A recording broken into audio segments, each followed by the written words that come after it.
Back inside is Barner. Darnold has time. Looks inside. It's caught. Touchdown. Make an extra point. Make a conversion. I don't care what it is. The Seahawks win the game again on the last play of the game. The Seahawks win 38-37. It's Stafford with a 2-point conversion catch. Holy cow. Perfect, joyous, messy call to a perfect, joyous night of football for the Seattle Seahawks. What did we just watch? The Seahawks win 38-37 in overtime to take control of the NFC West, of the NFC wildcard race, and Jourdan Rodrigue joins me from across Los Angeles on a night where it felt like we had an MVP moment for Matthew Stafford with about 13 minutes left in the fourth quarter.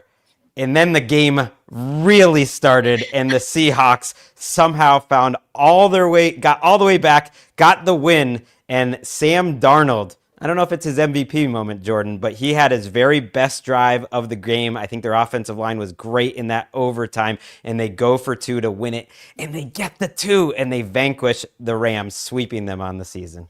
Whoa, man. So much happened during this game, Gregg. Oh, my Lord. We were watching thinking, okay, this is definitely, the game is drunk.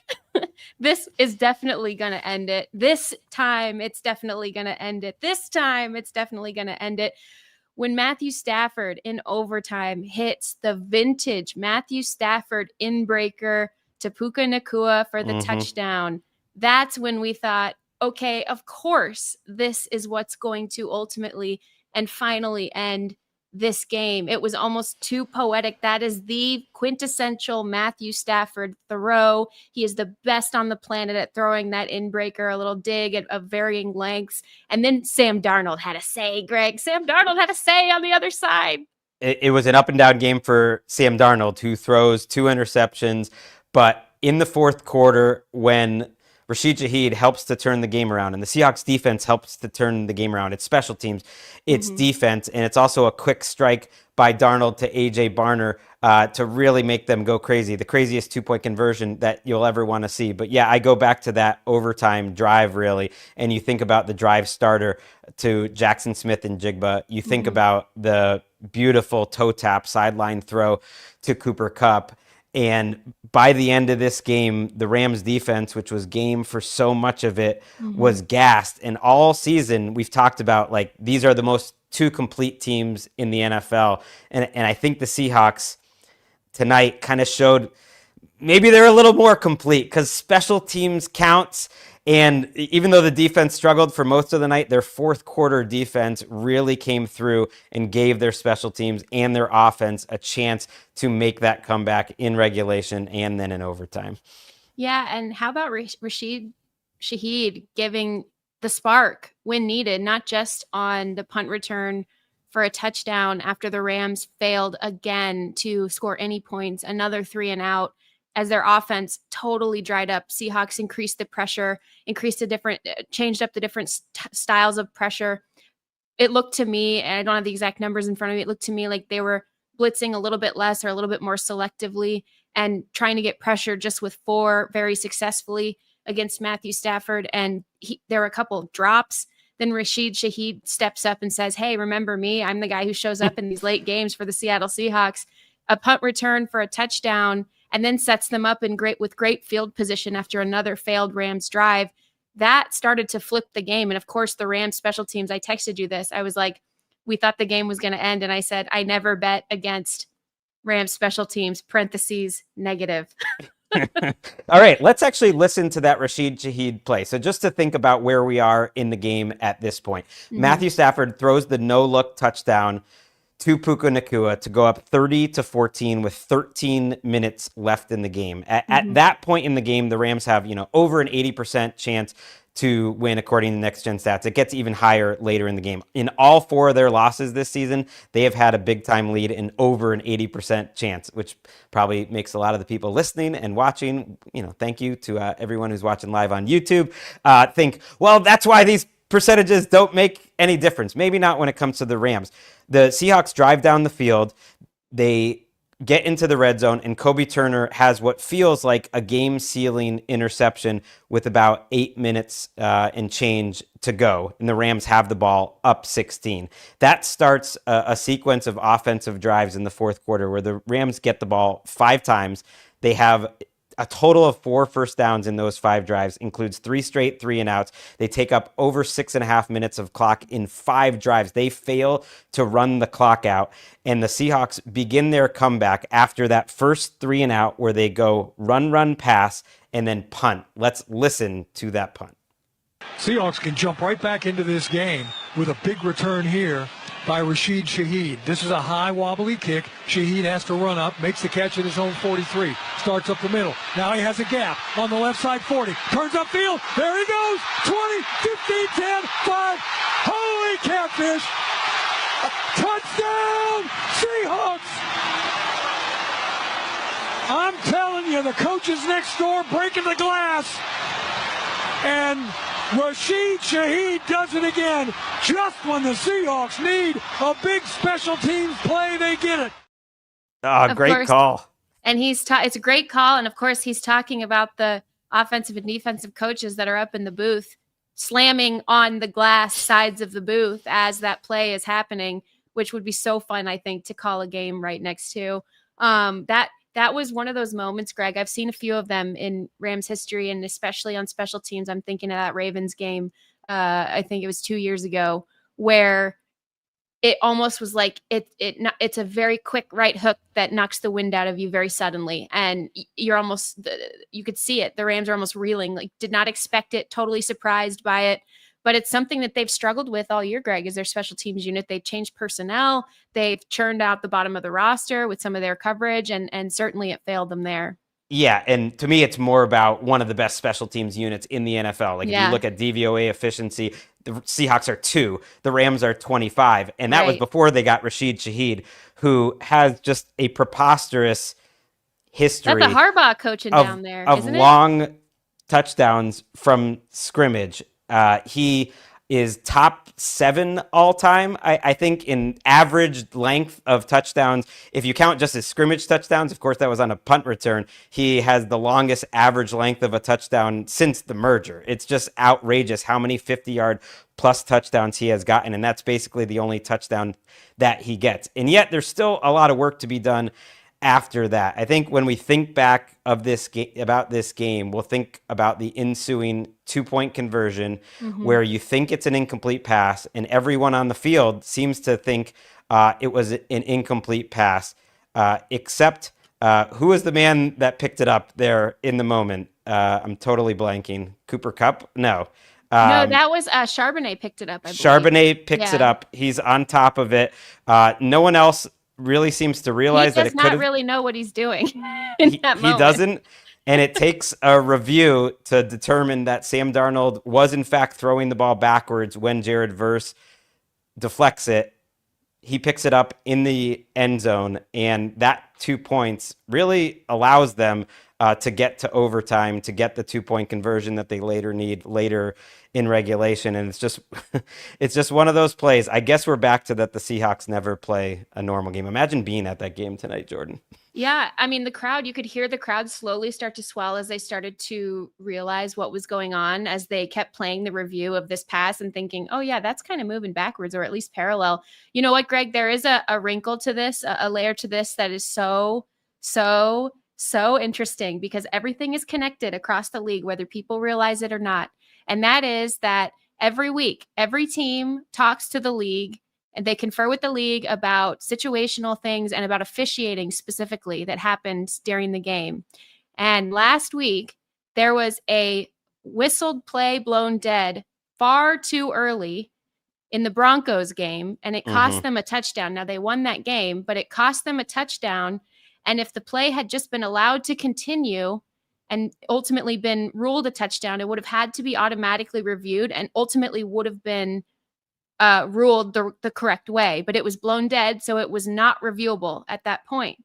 So so every week, all of these teams talk to the leagues. league specifically about these plays, and the officials then specifically are recoached every single week on these plays, which gives them no excuse when things are like horrifically missed, but also in this case gave them an excuse to get it right, because whatever's floating around there about like sounds that people think they heard or whatever, like the broadcast confirmed that there was no whistle on the play.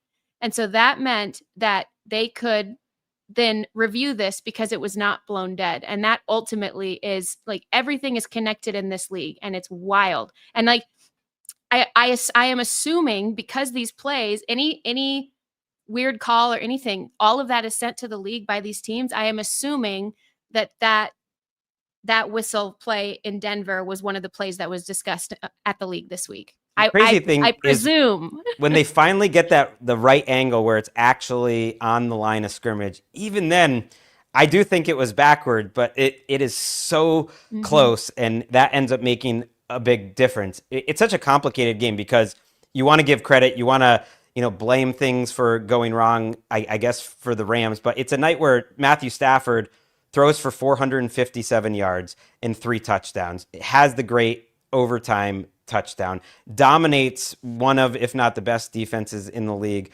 for 3 quarters. And yet, when you think about the game, you still have to think about what happened after that moment. The Rams are in a totally commanding position when they get the ball back again. And as I mentioned, they go 3 and out 3 straight times. So I don't really blame the play calling, because it starts out run, pass. That doesn't work. Then they go pass. That works even worse. There's a batted pass in there. You mentioned the pressure is getting there. There's some pressures.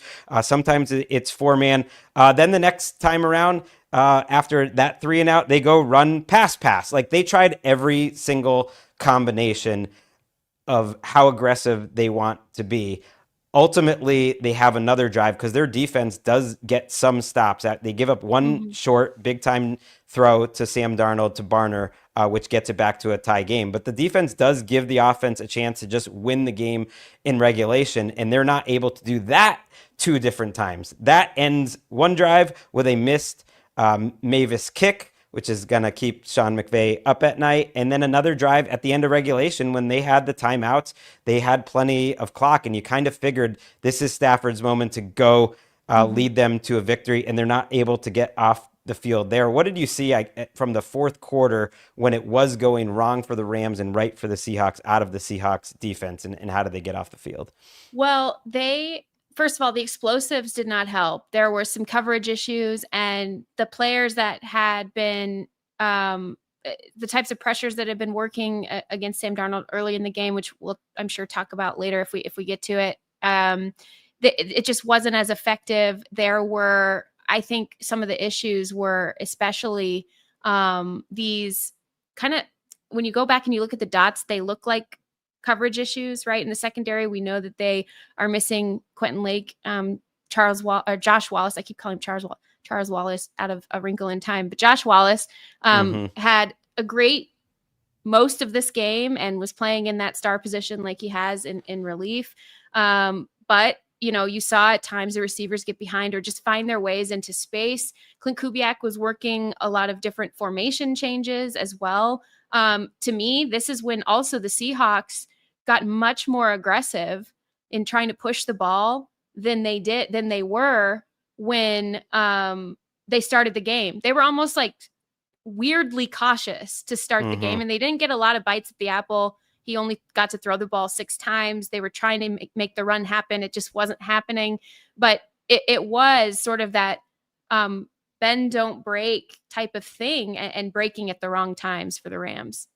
Yeah, like to me, it's more about the Seahawks defense in general. Because if you really think about the Seahawks offense, they never really got into a rhythm. They hit the big Kenneth Walker play to start the second half, 55-yard touchdown rush. Hell, we're here. Let's listen to Kenneth Walker giving them an early lead in the third quarter. Not a question. 1st and 10. Here's a handoff to Walker now. He starts up the middle. He breaks it outside 50. He's down 40. He's on the run. 30, 25, 20. He's going to go 10, 5. Touchdown! Seahawks! 55 yards on the way Ken Walker III started the game on the opening drive with a screen pass for 46. This time he goes 55 on a handoff, his long for the season, and he takes it in for 6, and the Seahawks have tied this baby up at 13 apiece. Mm-hmm. And I thought that was such an important moment because even though they ended up trailing 30-14 by the end of the start of the fourth quarter, this game reminded me of the first game in that like one team is dominating the game, and that was the Rams at that point. They're killing them in yardage. It could have been 20-6 at halftime. It could have been 23-6. They played with their food by struggling in the red zone, getting stopped on fourth down in a game where they were kind of dominating. At that point, they end up trailing. And I know eventually they do build up that big lead, but it's not like the Seahawks offense really got in rhythm is what I was kind of getting to. Because after that touchdown by Kenneth Walker, if you think about the rest of the second half, Darnold throws an interception. Mm-hmm. They punt after a couple of first downs. Darnold throws another interception. They get the one, quick turnaround, big play touchdown to Barner, and that's the one thing the offense does. And then they get 3 chances to possibly win the game at the end of the game, and they go 3 and out for all 3. So at no point did they really get into an offensive rhythm, but their defense kept getting the ball back for them over and over again, and eventually Darnold makes it happen in overtime. By the time we were talking about that Kenneth Walker touchdown, his 2 explosive plays accounted for 101 of Seattle's 185 net yards at the time when the Rams were up after the field goal 16-14. So could not figure out like the explosives and then nothing, right? Like it was so, and it also felt like they were taking a warm-up walk before they started to run, like they were getting their legs going, and they were starting, because ultimately what you saw at the end of this game was the purest definition of complementary football, right? And what you saw at the end of this game was when Sam Darnold in overtime needed to finally get this offense moving down the field in a cohesive looking way, in putting together big pieces of plays as well as the little conversions that mattered. That was when he did it. But up until then, you're right. It was like start, stop, like slow in the first half, like just slowly kind of limbering up a little bit. And then ultimately, like you said, the defense, I mean, God, kudos to the Seattle defense, because where you kind of saw, and I know, yes, the Rams moved the ball down the field at the end too, but like where you saw some of this gas out, I think, happen for the Rams, Seattle, even losing Nick Emanwari to an injury late in the game, like they just kept coming. They are a monolithic wave that just will never stop trying to smother you. And it is really crazy to watch. And look, it's why I love football. It's why I love talking about the game afterwards. Like you can look and see that they gave up 581 yards and 37 still kept points. Coming at you. Right. And still kept coming. If you don't count the end of the half drive from the Rams where they got the ball with 80 yards to go for in the first half, in essentially just kneeled on the ball, didn't try to score. They gave up scores on 6 straight drives before it all went wrong in the fourth quarter. But there are so many different types of ways that you can win a game, and I think this Seahawks team has been really resourceful, and they have big playmakers everywhere, and they end up making it when it really matters. I don't think it's a death blow for the Rams by any means, but it's probably a death blow for their number 1 seed. Just to talk stakes, because we're gonna go still into this game. The magic number for the Rams to get eliminated now from the NFC West is 1. Like the Seahawks just have to win 1 more game, and the Rams are not going to do it, because the Seahawks and the 49ers, who are loving this result, like they could be playing for the NFC West title in week 18, depending on what the 49ers do in the meantime. The 49ers have a chance at the 1 seed. The Bears have a chance at the 1 seed. The Packers have a chance at the 1 seed, and the Rams are going to need a lot of help, and they're potentially Jourdan going to be looking back at this game and thinking like, now we have to go play outdoors potentially for 3 straight weeks instead of having a bye in the first round. And it just comes down to the details. What do you think, like, Sean, you having covered the team for so long, will be thinking about most on the flight home? His kicker, probably. It's so unfair, though.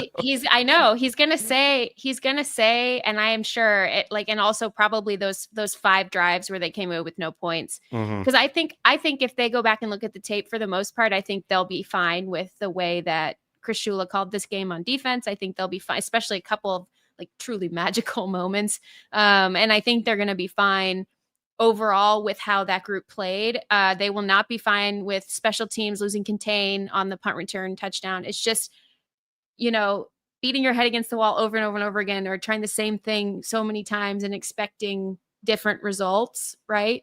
Like it's been special teams so many times with this team, whether it's losing an edge in a big moment or in this case, impacting, I know Patrick Claybon's in my head, but impacting the momentum truly of a game. And Sean McVay does believe in momentum, and I would imagine that will be a huge facet. But those 5 drives with no points, a couple of the drops too, Colby Parkinson, who's been playing great football lately and goes back to Seattle, where he joined the Rams from, and a couple of drops in key moments. That holding by Davis Allen, for a Rams team that was deploying 13 personnel so effectively with like over a 60% success rate at one point, 3 tight ends, 1 receiver, 1 running back on the field, against the Seattle team that had previously been the only one to stop them from doing that with such effectiveness.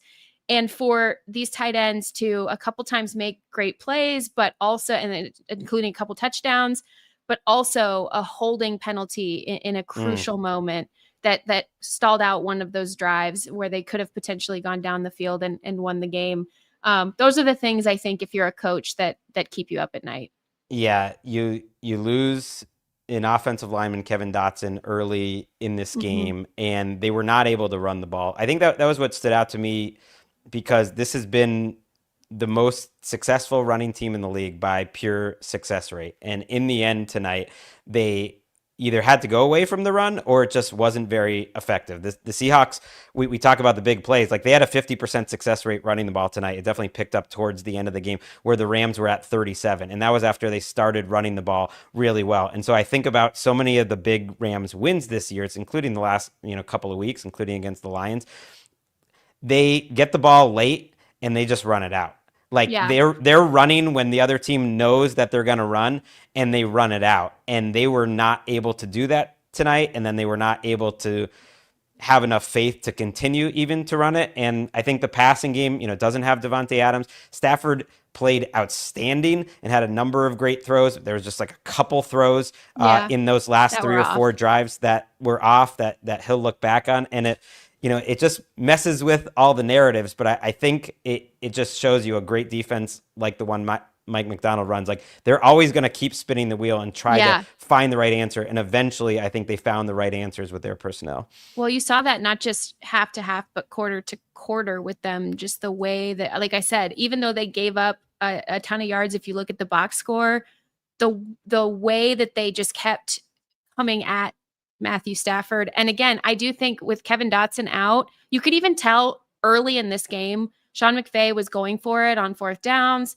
The second Kevin Dotson left the game and Justin Dedich came in, who's played pretty well when he's been in relief of either one of those 2 guards. But it's not the same when you're running the ball with a guy that's like probably about my height. Obviously I would hope weighs more than me, but probably about my height. And it's one of those where you could tell immediately he sort of turtled up from going for it. Dedich had a penalty, obviously, that called back a touchdown.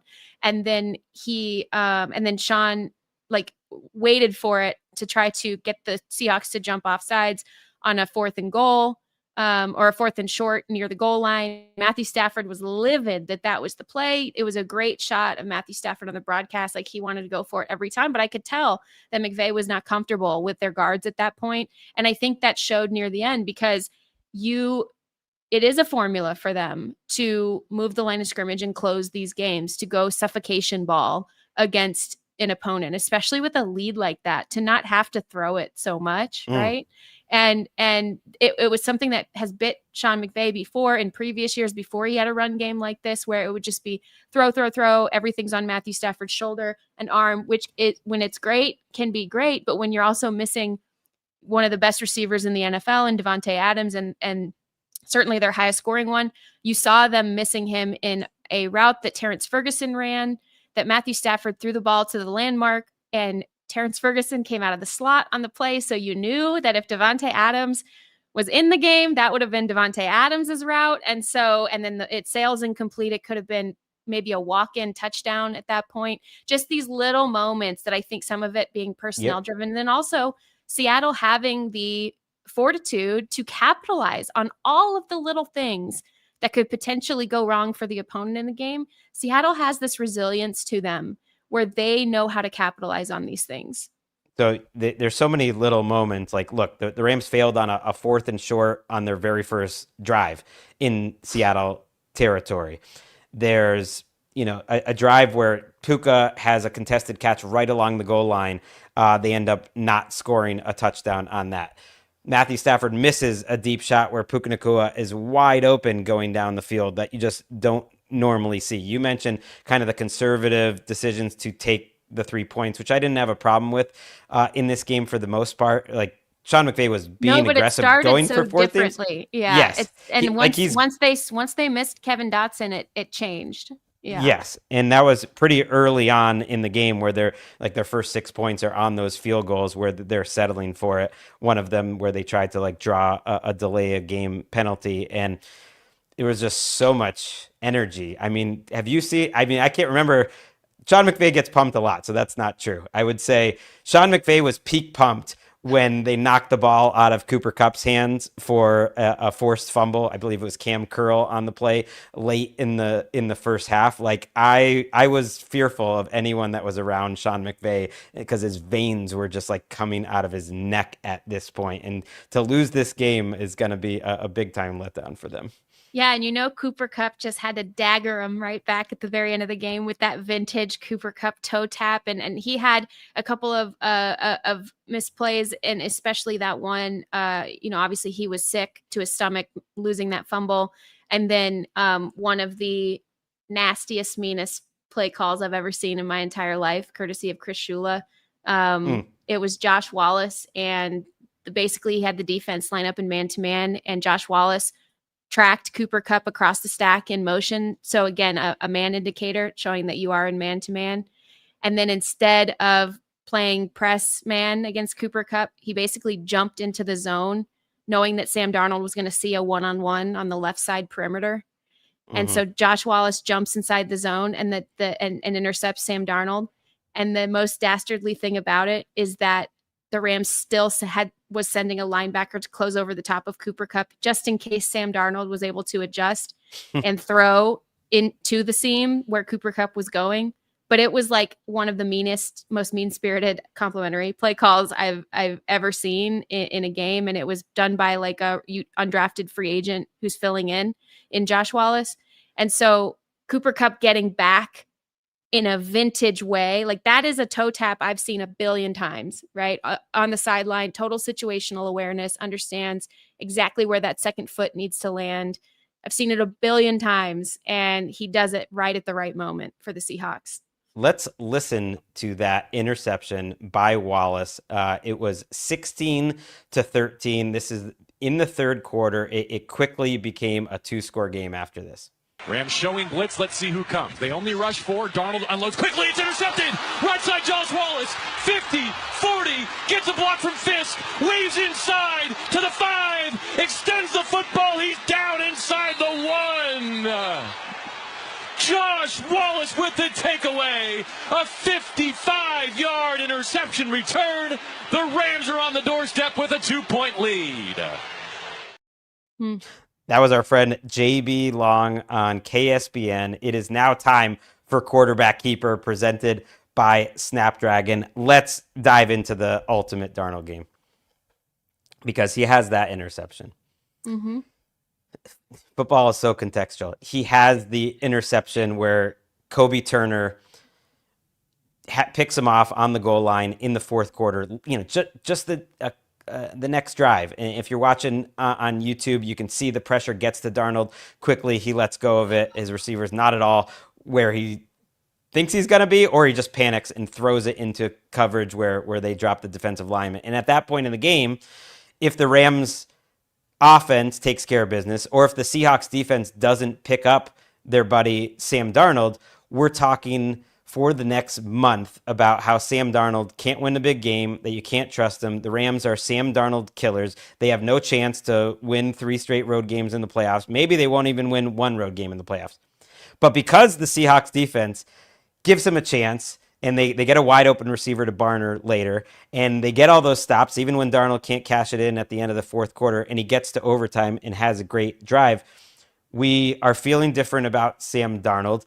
And we should. Maybe we shouldn't. Because to me, this game, it kind of is Sam Darnold. And it's why, the path is obviously narrower to win a Super Bowl with Sam Darnold as your quarterback than it is with Matthew Stafford. But it is a team game, and you can win games in all sorts of ways, and it depends on which defenses you're going to face, if they're going to be the right ones to be able to expose Darnold for who he is.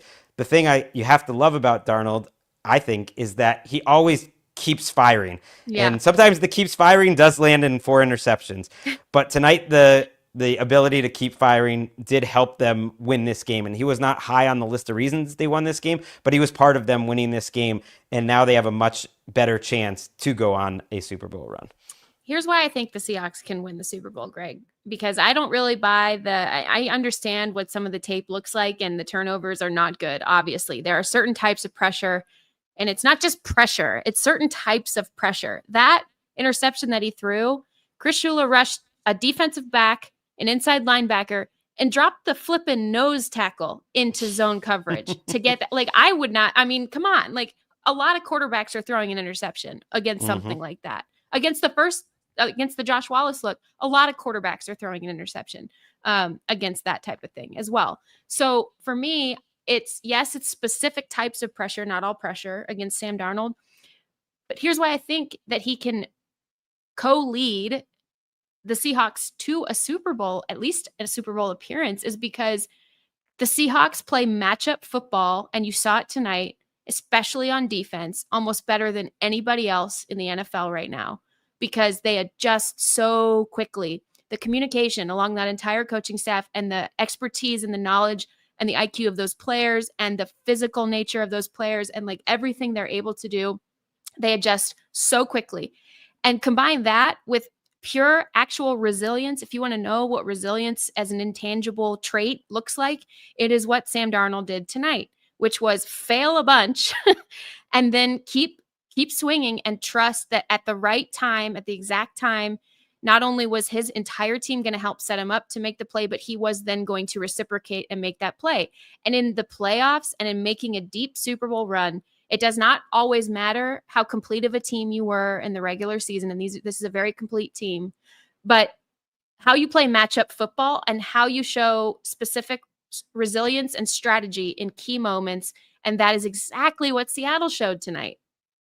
I know when Puka Nakua scored that, you just figured the Rams are going to find a way, but it's one of the reasons you have to give the Seahawks credit for winning the toss in overtime, not doing what the 49ers did in the Super Bowl, and deciding to give the ball to the Rams first. The Rams understandably just kicked the extra point, but the Seahawks knew that they could not have a tie in this game. I misspoke, of course, earlier when I said that there was a sweep. I think of that first game and how much the Seahawks dominated the line of scrimmage and they outgained the Rams, but the Rams, of course, won that game. So, a tie was not going to help the Seahawks in this situation. They needed to get that tiebreaker back on their side. And so after giving up the touchdown, they knew exactly what they had to deal with.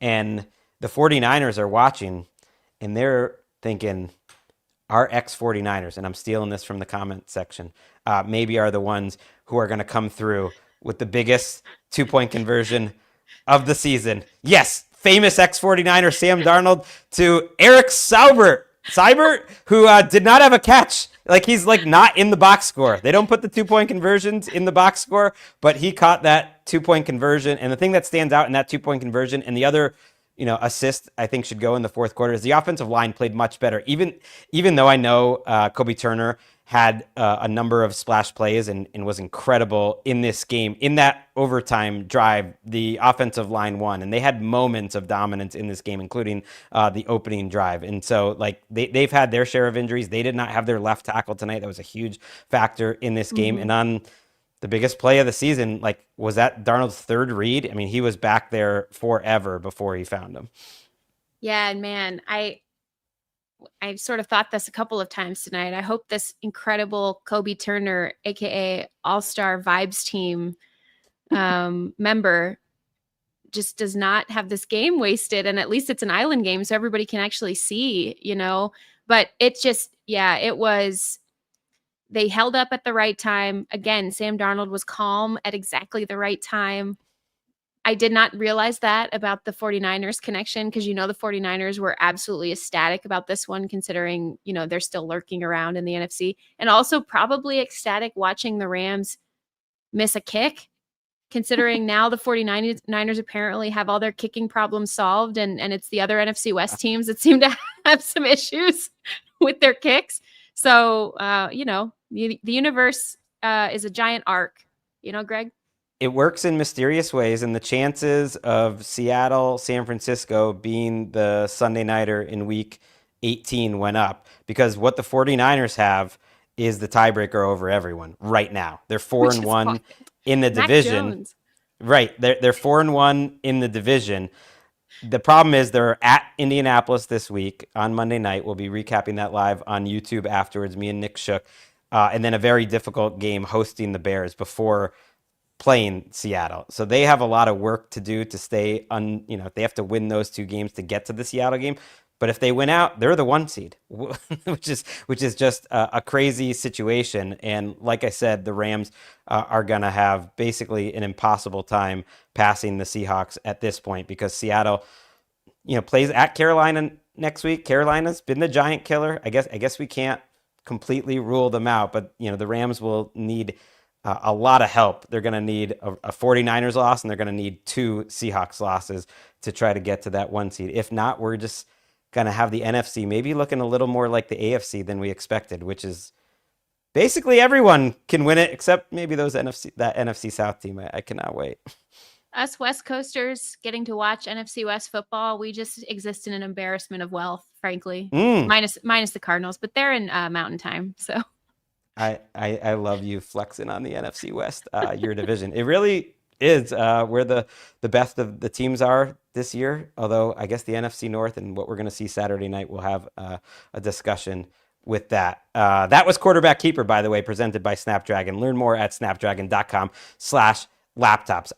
By the way, I know Stafford didn't get the win tonight. He did not hurt his standing for the MVP.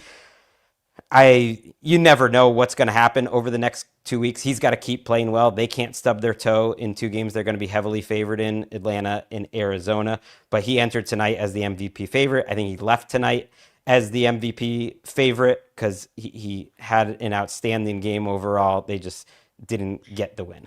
Can I tell you my favorite Stafford moment? You would think it was the no-look pass, which never gets old. The first time I ever saw that was in training camp, where he was throwing it to Darrell Henderson. And Darrell Henderson was like in the wash up the middle of the field in the red zone. And I yelled 3 curse words. And those are the 3 curse words I think every single time I see that. And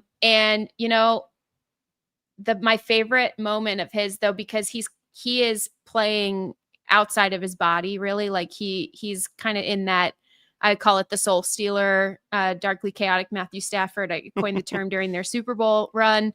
And my favorite part, though, was when he was getting really stressed about Sean McVay giving him a really long play call in the helmet. And he started doing this like hand gesture where it's what I do when I am really stressed out by small talk. I do it sort of close to my sides and very subtle. when I'm really stressed out, when small talk is just continuing and continuing, and I really want to interrupt, but I don't want to be rude. So I get really anxious about it. And I start doing this with my hands. I saw it. And then when they ran the play, I was like, oh, I get why the play call was so long. Cause it was like a tight end screen off of a flea flicker. So I was like, yeah, that one must have been pretty long winded. Cause then you have to get 2 play calls in. And that one's probably pretty long itself with all the blocking. That was how I was feeling when this game went to overtime, and I realized I was Gregg not started going like this. gonna be able to drive my family to the airport where they're going right now for the holidays. Although if we finish this thing soon enough, I might still drive there and try to say goodbye. The last thing I did want to mention is Puka Nakua's week, because we have not been able to address that. And first of all, Puka Nakua had over 200 yards in this game. He is making a strong bid to win Offensive Player of the Year, as great as Jackson Smith-Njigba has been. And he was fantastic in this game after being basically shut out in the first half. Smith-Njigba finishes with 8 and 96 and a touchdown. Puka, on a night without Devontae Adams, goes 12 for 225 yards and 2 touchdowns. Just like a ridiculous performance. One of the best contested catch seasons of all time. One of the best receiver seasons that we've seen, and he's playing out of his mind. But it was in a week where I think he lost a lot of fans. I'm sure Rams fans are going to more than stick by him, and there'll be a segment that will be cheering him for what happened in his week. But he apologized on Thursday, and I will quote Puka Nakua for his apology for what he did on a live stream during the week. When I appeared the other day on a social media live stream, it was suggested to me to perform a specific movement as part of my next touchdown celebration. At the time, I had no idea this act was anti-Semitic in nature and perpetuated harmful stereotypes against Jewish people. Nakua said. It was in an Instagram post that he sent out. I deeply apologize to anyone who was offended by my actions, as I do not stand for any form of racism, bigotry, or hate of another group of people. The NFL also released a statement, and a lot of people want to kind of give Puka Nakua a pass because he's young and dumb. But our friend Patrick Claybon, I think, put it well. If we're giving a pass for people who do hateful things because they're dumb, that's going to take care of a lot of the population that's doing stuff that he doesn't need to be doing. And that was far from the only dumb thing that Puka Nakua, said on the live stream, including that he doesn't believe concussions are real, that you can control them with your mind. So just a rough week for Puka Nakua, and typical of him, he plays great on the field, but we did want to hit that because that's been the biggest story around the Rams all week. And we thought they'd be celebrating a win. Instead, they're going back and dealing with all this coming off of a loss. Yeah, and tough questions after a loss, too, because they had not addressed the media other than a statement on a short week. Normally a Wednesday is an off day or a rest day, or at least a no media, very light walkthrough day. So wasn't a chance to, and it was a lot of no comment at that time as they were deciding what to do. I would say, I think with everything, actions speak louder than words. And I think obviously that being the most serious of what occurred, there's also the, trying to sneak people into, or trying to get people into the football building, YouTuber, of a certain reputation trying to get into the football building on a short week when you're playing for the division, and some of the comments about officiating that, dumb decision or not, you are aware you're not supposed to do that as a player in any platform. He was aware that he will get fined. They talked about it anyway. And so I think that's where again, aside from, at best is a huge learning moment. Otherwise, that's also something that the situational awareness needs to improve. And, a 24-year-old young man with a baby. So situational awareness moving around in the world as the face of a franchise, as the star, I hope for the best for all of that. Yeah, I think it's annoying whenever fans or media try to tie something that's serious and off the field and completely unrelated to things that are happening on the field. Like, he is dealing with that situation now, and it puts Puka in a different light for this season, and we'll see how that all goes. And this Rams season now is in a different space. They are very much Super Bowl contenders. They can win the Super Bowl as a 5 seed or a 6 seed, whatever it ends up being. They still have a chance to be the 1 or the 2 seed. They just are gonna need a little help. They just were pushed back tonight on a night where it looked like it felt like it was going to be a big time coronation, an MVP moment for Stafford, who still might win the award. They just got a little more adversity, and they're going to have to try to go win the Super Bowl from a lower seed like they did back 5 years ago. We got to get out of here. I can already hear the spin coming into my text messages. This is perfect. It's just like 2021, I can already hear the copium. Yeah. I say that. Meanwhile, Seattle's like, that's great for you. We just came back on you in a game that we're down 30-14, and you had the freaking ball midway through the fourth quarter. Let's go. Seattle fans, this team has been a lot of fun. What a surprise this Seahawks season has been. They were expected to be a 500 team. They are atop the NFC. We will be back in your feed on Friday with the weekly pick show. 11 straight weeks I've had winning picks. This will never be topped again. So check out what the picks who are else going to be. entered tonight 11 with 11 wins. Ooh, that's true. The Seahawks, because they're big time winners. We will see you with the pick show on Friday. See you then.